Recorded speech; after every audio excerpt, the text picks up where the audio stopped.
Hi, my name is Matt. I work in the support department here at Journyx. Today I'll be walking you through how to configure an approval plan in Journyx Timesheet. I'll be showing you how to do this on version 8.9. If you're running something older, please contact your sales rep about updating. The basic steps should be about the same though, no matter what version you're on. Let's go ahead and get started. Here we are on the sitemap page. There are a couple of areas where you'll need to work to successfully create your approval plans and enable them to run. The first place you can take a look at is over here under Management Approval Plans. So here we are on the approval plans screen. What this will show you is a search field so that you can search for your approval plans. And there's several different types of approval plans. There's time approval plans, expense approval plans, and mileage approval plans. You can create those here as well. Right now what you see is a listing of the existing approval plans.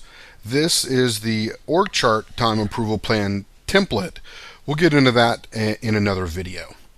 So what we're going to do is we're going to go ahead and we're going to create a time approval plan. So we'll click that Create Plan button, and now here we are on the Create Time Approval Plan screen.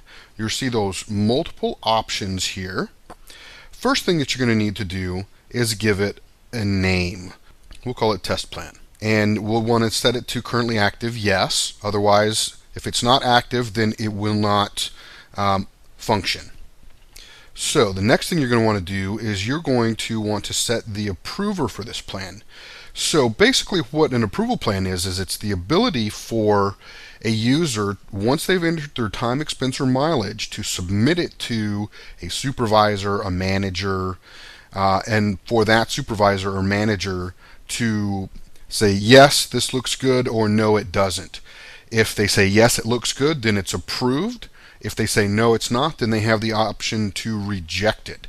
And then it gets sent back to the user who entered the time, and that user can make corrections and resubmit it.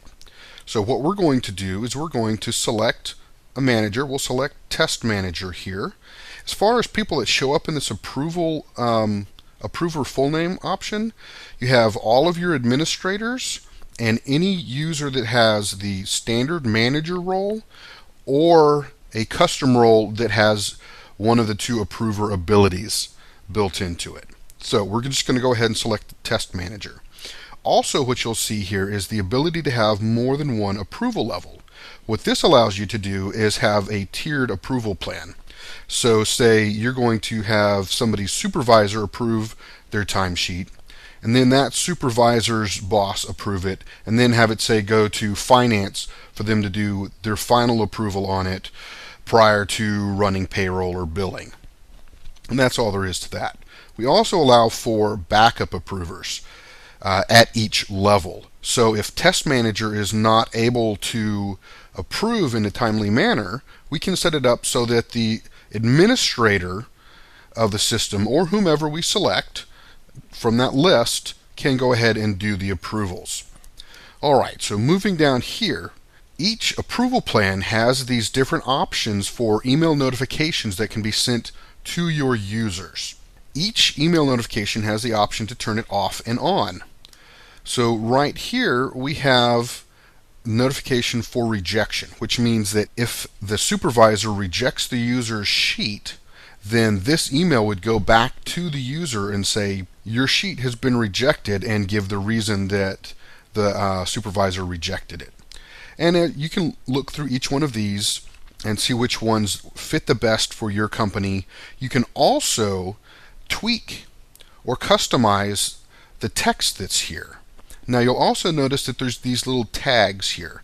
If you want a further explanation of what those tags are, you can click this link right here in each of your approval plans, and it will describe for you what each of these tags allow you to do. So once you've got everything set the way you want it to, you can go ahead and you can click Save, or you can click Save and Assign to Users.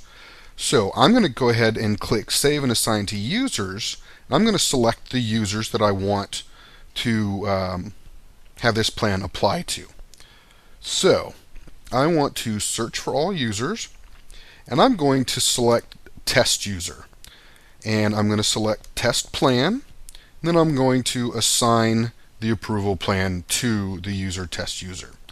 Now you can see here our test plan is there, and you can also see that it has one level of approval and that it has one user assigned to it.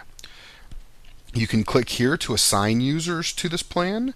You can click here to see which users are assigned to the plan.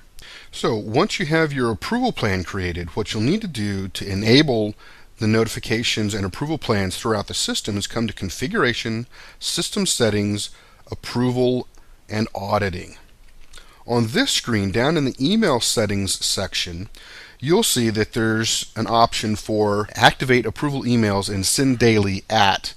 And right now it's set to midnight, but say if you want to set it to run at 3 a.m., you can do that. If you want it to be at 3 in the afternoon, you can do that as well. So once you have your time set, you would check the checkbox to enable it, and then click Save. At that point, your approval email settings are enabled. There's one other area that you'll need to make sure that is set up, which is server and email. Otherwise, the system won't be able to send out any email notifications. So you may need to get with your IT staff to be able to find out what this information is. So you're going to want to set your outgoing email servers, the server port, if there's any passwords associated with it. Like I said, you'll want to probably have your IT folks take a look at this, and they can help you fill out this information. Once that information is entered and saved, your system will be prepared to send out system notifications. Once again, thank you very much for watching, and hope you have a great time using Journyx Timesheet.